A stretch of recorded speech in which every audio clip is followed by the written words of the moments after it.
할렐루야. 주님께서 우리와 같이 계십니다. 하나님이 함께 하신 오늘도 우리에게 좋은 일이 있을 줄 믿습니다. 오늘은 누가복음 22장 35절에서 46절까지의 말씀 같이 보시겠습니다. 22장 35절부터 46절까지 다 같이 합독합니다. 시작. 그들에게 이르시되 내가 너희를 전대와 배낭과 신발도 없이 보내었을 때에 부족한 것이 있더냐? 이르되 없었나이다. 이르시되 이제는 전대에 있는 자는 가질 것이요 배낭도 그리하고 금 없는 자는 겉옷을 팔아 살지어다. 내가 너희에게 말하노니 기록된 바 그는 불법자의 동류로 여김을 받았다 한 말이 내게 이루어져야 하리니 내게 관한 일이 이루어져 가미니라. 그들이 여짜오되 주여 보소서 여기 금 둘이 있나이다. 대답하시되 족하다 하시니라. 예수께서 나가사 습관을 따라 감람산에 가시매 제자들도 따라갔더니 그곳에 이르러 그들에게 이르시되 유혹에 빠지지 않게 기도하라 하시고 그들을 떠나 돌 던질 만큼 가서 무릎을 꿇고 기도하여 이르시되 아버지여, 만일 아버지의 뜻이거든 이 잔을 내게서 옮기시옵소서. 그러나 내 원대로 마옵시고 아버지의 원대로 되기를 원하나이다 하시니 천사가 하늘로부터 예수께 나타나 힘을 다하더라. 예수께서 힘쓰고 애써 더욱 간절히 기도하시니 땀이 땅에 떨어지는 핏방울같이 되더라. 기도 후에 일어나 제자들에게 가서 슬픔으로 인하여 잠든 것을 보시고 이르시되 어찌하여 자느냐? 시험에 들지 않게 일어나 기도하라 하시니라. 아멘. 오늘은 예수님이 십자가에 달려 돌아가시기 전에 그 순종하는 힘을 얻기 위해서 겟세마네 동산에 가서 기도하는 내용이 이곳에 기록되어 있습니다. 순종에 대해서 같이 살펴보고 은혜를 나누겠습니다. 35절입니다. 그들에게 이르시되 내가 너희를 전대와 배낭과 신발도 없이 보내었을 때에 부족한 것이 있더냐? 이르되 없었나이다. 예수님의 제자들이 복음을 전하러 나갈 때 돈주머니도 가지고 가지 않고 의복도 가져가지 않았습니다. 두벌옷 가지고 다니지 않았습니다. 신발이 떨어지면 어떻게 하느냐? 또 신발도 가지고 다니지 않았습니다. 하나님이 이들의 형편과 삶을 다 아셨습니다. 그래서 먹고 있고 마시는 것에 하나님의 일꾼이 부족함이 없도록 하나님이 돌봐주셨습니다. 하나님이 때로는 우리에게 이 모든 걸 돌봐주실 때도 있고 또 우리가 손으로 수고한 것을 가지고 내 삶을 돌봐야 될 때가 있습니다. 이스라엘이 광야에서 살 때는 광야에서는 먹을 것, 얻을 곳이 없습니다. 하나님이 모든 것을 돌봐주셨습니다. 40년 동안 생활하는데 의복이 혀지지 않도록 돌봐주시고 발이 부르트지 않도록 하나님이 지켜주셨습니다. 왜냐하면 거기는 하나님 없이는 살 수 없는 곳이기 때문입니다. 가나안 땅에는 그렇지 않았습니다. 가나안 땅에 들어가자 말자 만나가 끊어졌더라 그 말씀을 했습니다. 그때는 이제 손으로 수고한 것을 가지고 생활을 연명할 수 있기 때문입니다. 하나님이 우리를 돌봐주십니다. 물질을 채워주실 때도 있고 물질이 없을 때는 하나님의 은혜로 우리를 돌봐주실 때도 있습니다. 그 상황에 따라 다릅니다. 예수님의 제자들이 복음을 전하러 나갔을 때는 하나님이 그들의 삶을 모든 걸 돌봐주셨습니다. 그런데 이제는 그렇지 않을 것이라고 말씀을 했습니다. 왜냐하면 예수님이 그들 가운데 있지 않기 때문입니다. 36절에 이르시되 이제는 전대에 있는 자는 가질 것이요 배낭도 그리하고 금 없는 자는 겉옷을 팔아 살지어다. 이제는 이전같이 그렇게 하지 말라고 말씀을 했습니다. 이제는 상황이 달라졌습니다. 하나님이 이전에는 모든 걸 돌봐주셨지만은 이제는 상황이 다를 것이라고 했습니다. 이전에는 복음을 전하는데 사람들이 복음을 받아들였습니다. 지금은 어떻습니까? 이제는 가는 곳마다 박해를 당하고 복음을 전하면 이제는 체포당할 것입니다. 이제는 내가 스스로 지켜야 될 때가 되었다고 했습니다. 무엇이 달라졌습니까? 이 기독교인을 대하는 마귀의 저항이 달라졌습니다. 이전에는 예수님이 계시고 하나님이 마귀가 건져 못하도록 복음을 이 땅에 심기 위해서 예수님의 메시아임을 온 땅에 증거하기 위하여 하나님이 모든 것을 돌봐주셨습니다. 그런데 이제는 달라졌습니다. 전쟁을 하더라도 여러분 양쪽이 전쟁을 하면 막 어느 쪽이 막 치고 들어가다가 밀리고 이런 이 과정이 반복됩니다. 이 복음을 전하는데도 예수님이 떠나시고 난 다음에 마귀는 무섭게 이젠 복음과 교회를 박해를 했습니다. 상황이 달라졌습니다. 그런 상황에는 어떻게 해야 되느냐? 너희들이 너희 자신을 지킬 수 있도록 하라고 말씀을 했습니다. 그래서 금 없는 자는 겉옷을 팔아 금을 사라, 그렇게 말씀을 했습니다. 기독교인이 사회에서 어떻게 생활을 하고 어떻게 복음을 전해야 되는가? 때로는 뱀처럼 지혜롭기도 하고 비둘기처럼 순결하기도 해야 됩니다. 우리는 기독교인의 신앙의 순결을 잃지 않으면서 여러분 내 자신을 또 잘 지켜야 됩니다. 지혜로워야 됩니다. 피할 때는 피하고 또 지혜를 써야 될 때는 지혜를 써서 복음을 전하고 또 살아야 합니다. 그것을 예수님이 여기서 말씀해 주셨습니다. 37절에 내가 너희에게 말하노니 기록된 바 그런 불법자의 동료로 여김을 받았다 한 말이 내게 이루어져야 하리니 내게 관한 일이 이루어져 감이니라. 구약 성경에 이 말씀이 이사야서에 예언되어 있습니다. 이사야서 53장 12절입니다. 그러므로 내가 그에게 존귀한 자와 함께 몫을 받게 하며 강한 자와 함께 탈취한 것을 나누게 하리니 이는 그가 자기 영혼을 버려 사망에 이르게 하며 범죄자 중 하나로 헤아림을 받았음이니라. 그러나 그가 많은 사람의 죄를 담당하며 범죄자를 위하여 기도하였느니라. 예수님은 범죄자 중 하나로 취급을 받았다고 했습니다. 십자가형을 받으실 때도 여러분 십자가형의 의미가 무엇입니까? 죄인들에게 아주 흉악한 죄인에게 가하는 형입니다. 그리고 다른 옆에도 사람을 살인한 범죄자들이 함께 예수님과 함께 거기 사형을 당했습니다. 이 불법자, 부부러긴 자입니다. 불법자의 동료로 여김을 받았다 한 말이 내게 이루어져야 될 것이다. 그래서 예수님은 금을 가진 자고 금을 사용하는 자고 그런 말을 들을 것이라고 말씀을 했습니다. 예수님은 내게 관한 일이 이루어져 감이니라. 예수님은 그냥 막 행동하지 않았습니다. 예수님은 막 아무렇게나 막 자유롭게 당신 마음대로 행동하고 난 다음에 예수님이 하신 모든 행동이 성경대로 다 이루어진 것이 아니었습니다. 예수님이 말씀을 알고 계셨습니다. 성경 말씀을 알고 성경 말씀을 이루기 위하여 예수님은 할 수 있는 최선의 길을 걸었습니다. 우리도 마찬가지입니다. 우리가 기독교인이 어떻게 세상에서 살아야 되는가? 예수님이 하신 이 말씀, 내게 관한 일이 이루어져 감이니라. 내가 아무렇게나 막 살고 난 다음에 여러분 뒤돌아보면 내가 산 삶이 전부 다 성경적인 삶입니까? 그렇지 않습니다. 내가 마음대로 사는데 돌아보면 내가 성경 말씀대로 하나님 말씀대로 산 흔적들이 보입니까? 결코 그렇지 않습니다. 그러므로 우리가 하나님 말씀대로 살기 위해서 어떻게 해야 되는가? 성경 말씀을 알고 있어야 됩니다. 그리고 예수님은 성경 말씀을 하실 뿐만 아니라 성경 말씀에 당신에게 관한 예언의 말씀이 이루어지도록 최선을 다하여 말씀에 순종하며 사셨습니다. 그래서 하나님 말씀이 이루어졌습니다. 우리는 기독교인도 마찬가지입니다. 기독교인은 하나님 말씀대로 살아야 됩니다. 내가 마음대로 사는데 말씀이 저절로 내 발자국마다 이루어지는 것이 아닙니다. 하나님 말씀이 무엇인지 알아야 됩니다. 하나님 말씀이 무엇인지 알고 그리고 그 말씀을 알았으면 말씀대로 순종하기 위하여 내 의지를 하나님 말씀에 복종시켜야 됩니다. 그래야지 우리가 순종하는 삶을 살 수가 있습니다. 38절 그들이 여짜오되 주여 보소서 여기 금 둘이 있나이다. 대답하시되 족하다 하시니라. 제자들은 이 자기를 보호하기 위해서 금을 가지고 있었습니다. 금 2개. 한 사람이 각자가 다 금을 차지 않았습니다. 각자가 금을 다 차는 자들은 열심당원이었습니다. 열심당원은 로마에 저항하기 위해서 무기를 가지고 저항하는 자들이었습니다.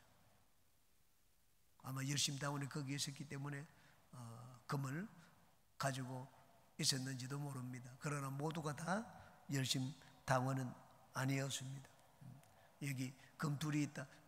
전쟁을 하고 로마와 전쟁을 하기 위해서는 모두가 다 금을 들어야 될 것입니다. 그런데 2개만 하면 예수님은 충분하다고 했습니다. 이 금은 공격용 무기가 아니라 방어용 무기입니다. 거기 예리고에서 예루살렘으로 올라가는 그 길은 한 1000m 가까이 높은 언덕길입니다. 거기에는 강도가 많았습니다. 선한 사마리아인의 비유에서 아는 것처럼 예루살렘에서 예리고로 내려가다가 강도를 만났다고 했습니다. 그 길수표는 강도가 많이 있었습니다. 그래서 그 강도를부터 자기를 지키기 위해서 금을 가져라, 방어용 무기를 말합니다. 제가 미국에 갔을 때 유학생 사무실로 갔습니다. 갔더니만은 유학생들에게 안내를 하는데 제일 먼저 얘기하는 게 차가 있느냐, 차가 있다고 했어요. 그러면 꼭 차를 타고 다니라고 했습니다. 절대로 걸어서 이 거리 나와서 다니지 말라고 했습니다. 차는 방어용 무기라고 말을 하는 걸 들었습니다. 나를 지키는 무기다. 그래서 차에서 내리지 말고 항상 차에 타고 다 거주지에는 주차장이 있으니까 거리에는 절대로 그냥 차 없이 다니지 말고, 만약에 거리를 그냥 다닐 것 같으면 반드시 20불을 가지고 다니라, 그렇게 얘기하는 걸 들었습니다. 20불을 흑인들이 누구든지 총을 대놓고 위협을 하면은 돈이 있느냐? 그 20불 주면 괜찮다고 했습니다. 그렇지 않으면 총 맞을 수 있으니까 거리를 다닐 때는 항상 주머니에 20불을 가지고 다니고, 차가 있으면 차를 타고 다니라는 그 말을 들은 기억이 납니다. 이게 예수님도 마찬가지입니다. 제자들에게 금을 가지고 다니라고 했습니다. 공격용 무기가 아니라 방어용 무기이기 때문입니다. 이제 39절에서 46절까지는 예수님이 감람산에 올라가서 기도하는 내용입니다. 39절, 예수께서 나가사 섭관을 따라 감람산에 가시매 제자들도 따라갔더니, 6절 식사가 끝난 후에 예수님은 감람산으로 가셨습니다. 기도하러 가시는데 습관을 따라 가셨다고 했습니다. 유대인들은 하루에 3번씩 기도합니다. 아침 9시, 그리고 저녁, 점심 12시, 그리고 오후 3시입니다. 하루 3번 시간을 정해놓고 유대인들은 기도합니다. 그런데 저녁을 먹고 난 다음에도 기도하는 것은 아주 경건한 유대인들이 하는 모습입니다. 유대인들이 의무적으로 해야 되는 건 하루 3번입니다. 그런데 예수님은 의무를 넘어서 기도를 하셨습니다. 그것도 어쩌다가 기도한 것이 아니고 습관을 따라 예수님은 늘 식사를 하시고 난 다음에 기도를 하셨습니다. 이것이 예수님과 제자들의 차이입니다. 습관의 차이. 습관의 차이가 인격의 차이를 만들어내고 인생과 운명의 차이를 만드셨습니다. 예수님과 제자들은 그 삶이 달랐습니다. 어떻게 달랐습니까? 예수님은 어릴 때부터 기도하는 습관이 몸에 배인 분이었습니다. 감람산에 가시매, 감람산은 예루살렘에서 가깝습니다. 예루살렘 동쪽으로 내려가는 골짜기가 있습니다. 기드론 골짜기가 있고 그 골짜기 너머에 산이 있습니다. 이 산이 감람산입니다. 감람산은 봉우리가 3봉우리입니다.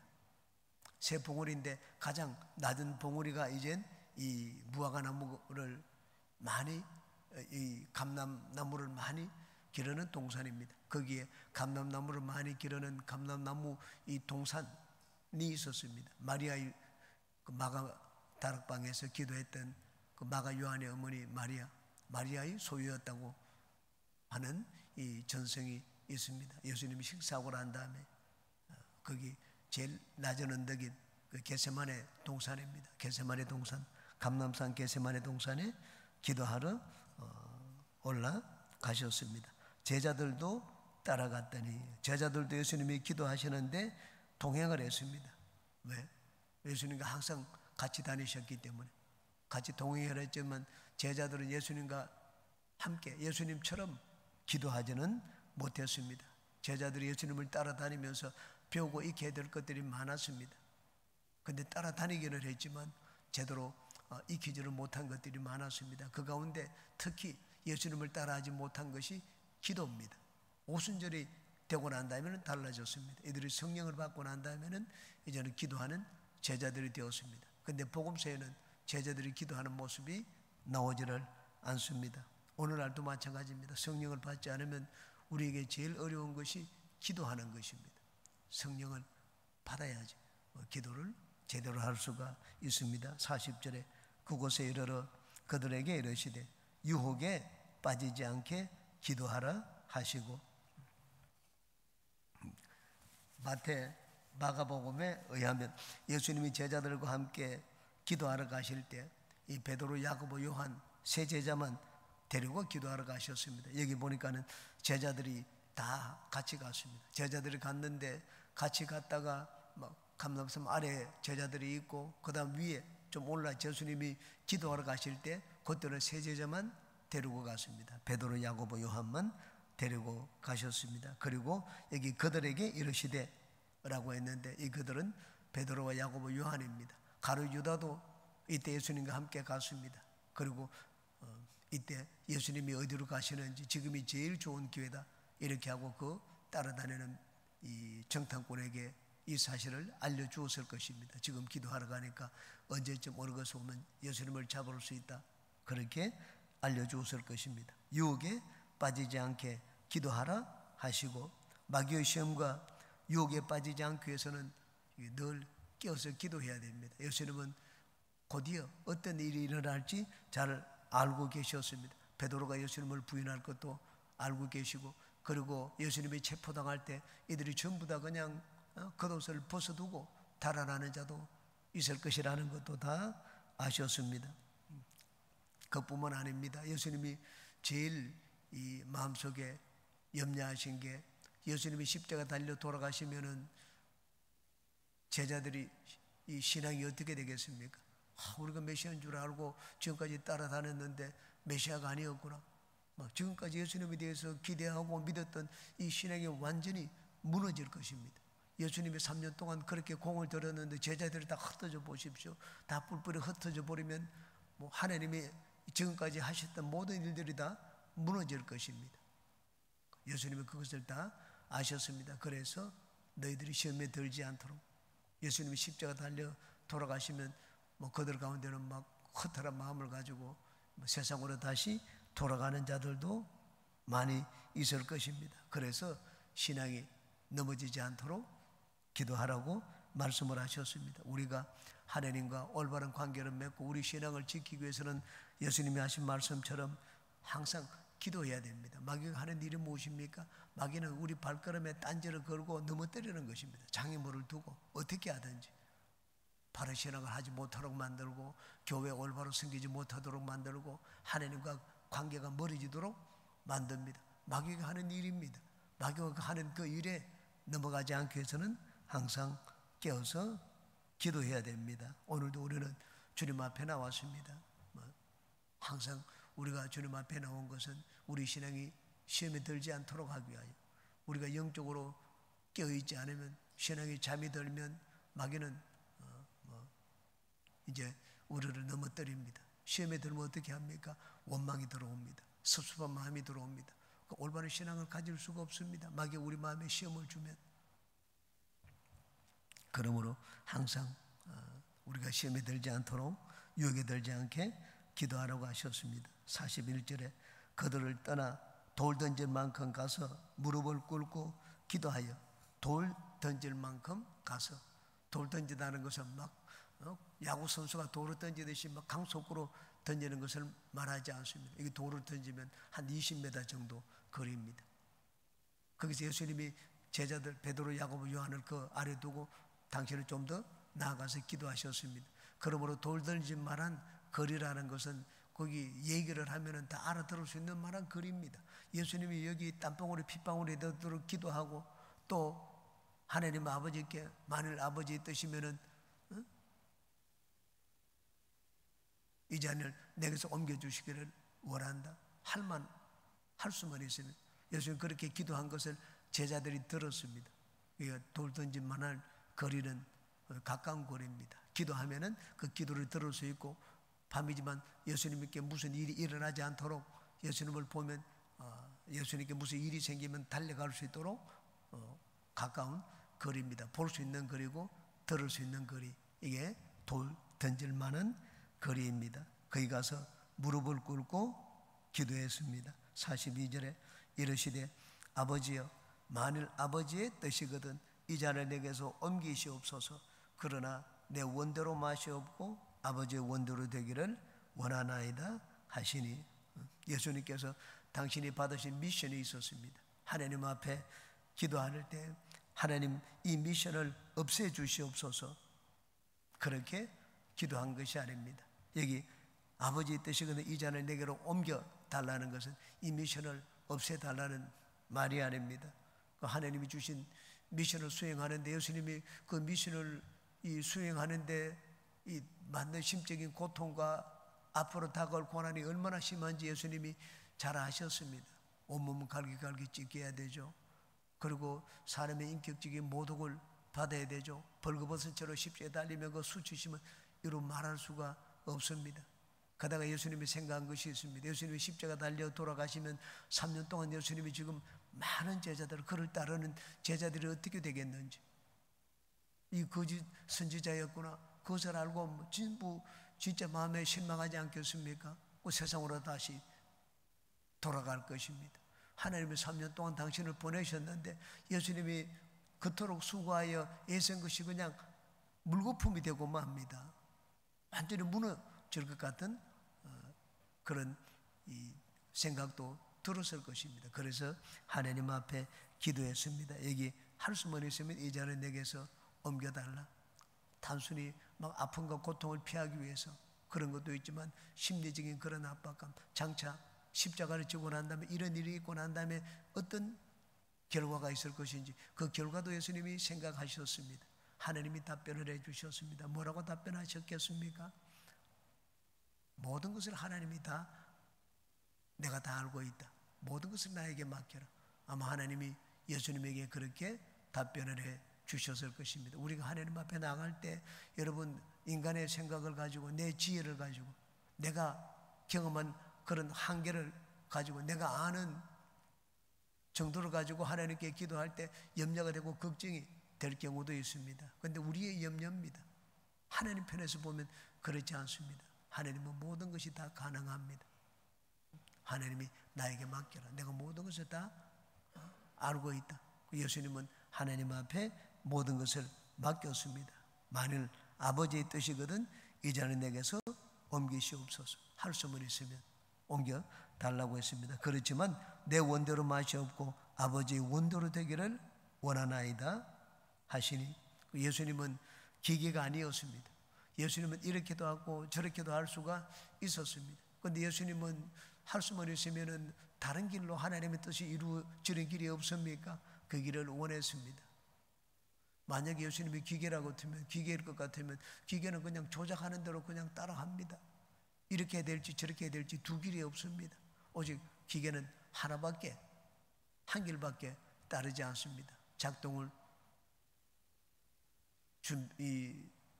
지시를 하면 1 또는 0입니다. yes 또는 no입니다. 다 어느 쪽인지. 그런데 인간의 마음은 그렇지 않습니다. 예수님은 인간이셨기 때문에, 하나님인 동시에 인간이셨기 때문에 감정을 가지고 또 의지를 가지셨습니다. 의지는 내가 이렇게 할 수도 있고 그렇게 하지 않을 수도 있습니다. 그런데 예수님은 아버지의 뜻이 그렇다면 나는 모든 것을 받아들이겠다고 하셨습니다. 예수님은 순종하셨습니다. 어쩔 수 없이 순종한 것이 아니라 자발적으로 순종하셨습니다. 내가 내 의지를 사용해서 순종했습니다. 내가 막 도망갈 것도 없고 빠져나갈 것도 없어서 하는 순종은 이게 자발적인 순종이 아닙니다. 예수님은 이렇게 할 수도 있고 저렇게 할 수도 있는데 하나님 뜻이 그렇다면 내가 그 뜻을 따르고 그 길을 걷겠다고 하셨습니다. 예수님은 자발적인 순종을 하셨습니다. 예수님의 이 순종은 우리에게 순종이 무엇인지 가르쳐 줍니다. 내가 이렇게도 할 수 없고 저렇게도 할 수 없고 마지못해 어쩔 수 없이 하는 그런 순종, 예수님 우리에게 보인 순종이 아닙니다. 순종은 내 의지를 드리는 것입니다. 자발적인 순종. 이렇게 할 수 있고 다르게 할 수도 있습니다.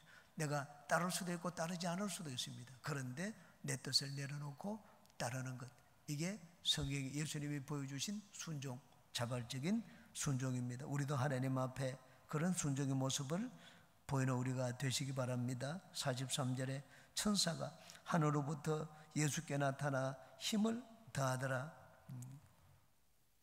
예수님이 순종하시려고 하는데 진짜 이 인간의 마음으로 그 결정을 내리기가 어려웠습니다. 예수님 따르겠다 하는 게 마음이 심히 두려웠습니다. 심장마비가 걸릴 수도 있습니다. 그때 하늘에서 천사가 나타나서 도와주었습니다. 야곱이 야복강 나룻새 기도할 때 하나님의 천사가 나타났습니다. 마찬가지로 예수님이 여기서 기도하는데 절체절명의 시간이었습니다. 하늘에서 천사가 나타나서 도와주셨습니다. 예수님의 순종은 예수님이 하나님이기 때문에 누구의 도움도 필요 없다, 나는 모든 걸 잘 알 수 있다, 그렇게 해서 순종하신 것이 아닙니다. 예수님도 인간이셨습니다. 약했기 때문에 천사가 나타나서 도와줄 정도로 예수님은 천사의 도움이 필요했습니다.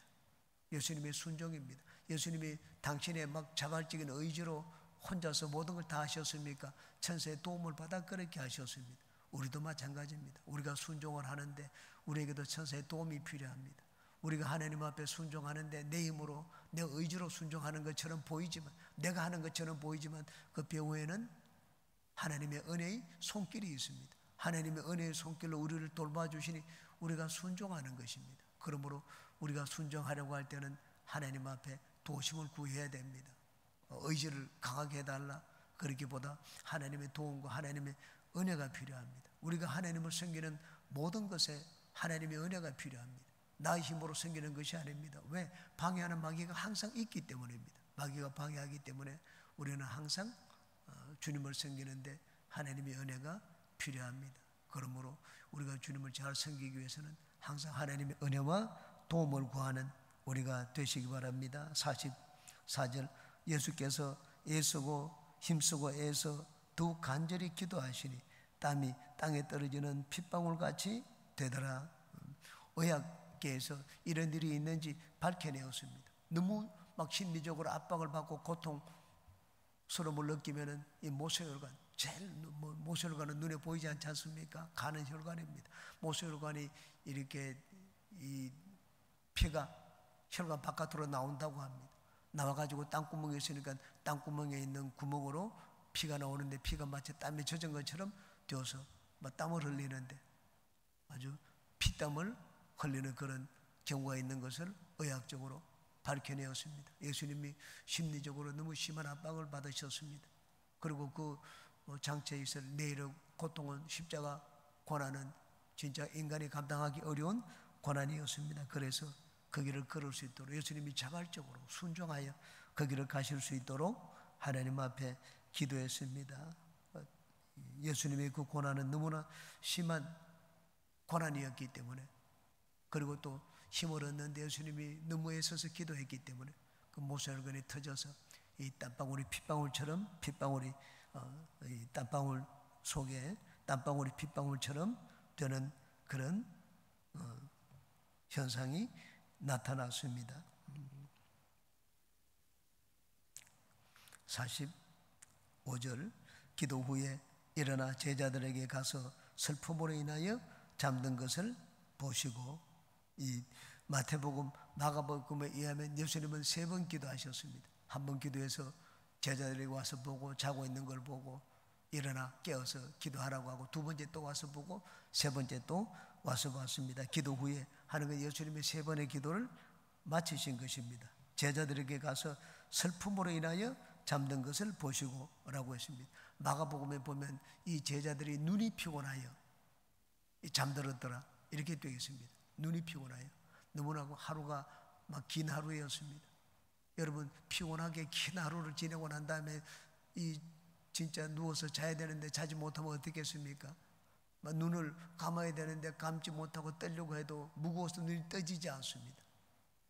그리고 또 예수님이 하신 말씀이 너무 마음에 부담이 되었습니다. 슬픔이 가득했습니다. 여러분, 너무 슬프면 그냥 쓰러져 잠이 듭니다. 여긴 슬픔으로 인하여 잠든 것을 보시고 라고 말씀을 했습니다. 예수님이 기도하는데 기도하는 그 기도 내용을 이들이 다 들었습니다. 얼마나 처절하게 기도하시는지 그 히브리서에 보면 예수님이 눈물과 통곡으로 기도하시고 하나님이 들으셨다고 하셨습니다. 예수님이 기도하는 내용이 보통 기도가 아니었습니다. 그 기도를 들으니까 이들의 마음이 어떻겠습니까? 제자들이 그 곁에서 듣고 있다가 마음이 너무나 슬펐습니다. 기쁨은 기쁨하면 잠이 깹니다. 슬픔은 그렇지 않습니다. 너무 슬프면 마음이 눌려가지고 이렇게 모든 힘을 다 잃습니다. 그래서 이들은 힘이 빠져가지고 잠에 들었습니다. 마지막에 예수님 말씀을 하십니다. 46절 같이 읽겠습니다. 이르시되 어찌하여 자느냐 시험에 들지 않게 일어나 기도하라 하시니라.